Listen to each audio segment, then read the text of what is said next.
विधानसभा निवडणुकीत माजी मंत्री जयप्रकाश दांडेगावकर यांचा पराभव झाल्यानंतर कार्यकर्त्यांनी खचून न जाता पुन्हा तेवढ्याच ताकदीने उभे राहण्याचे आवाहन जयप्रकाश दांडेगावकर यांनी बॅनर्स होल्डिंगद्वारे केले आहे।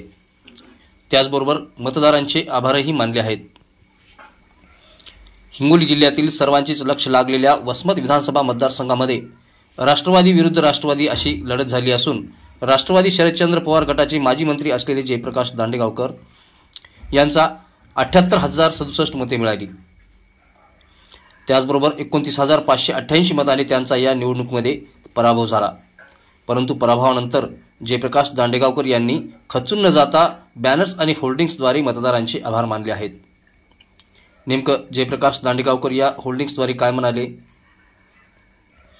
माझ्या प्रिय मतदारांनो, कार्यकर्त्यांनो आणि सहकार्यांनो, आपण सर्वांनी ज्या जिद्दीने, निस्वार्थ भावनेने व अपार मेहनतीने या निवडणुकीत योगदान दिलं त्याबद्दल माझं मन कृतज्ञतेने भरून आलं आहे।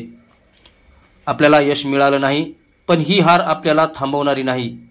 विजय पराजय राजकारणाचा भाग आहे, पण जनसेवेची आपली नाळ पुन्हा अधिक घट्ट बांधायची आहे। नव्या जिद्दीने कामाला लागू। महाविकास आघाडीचे नेते, राष्ट्रवादी काँग्रेस पक्षाचे मार्गदर्शक आदरणीय शरदचंद्रजी पवार साहेब आणि तमाम नेत्यांचा मी मनापासून आभारी आहे। त्यांच्या नेतृत्वाखाली वसमत विधानसभा मतदारसंघाच्या विकासासाठी झोकून देण्याची माझी तयारी आजही तितकीच ठाम आहे।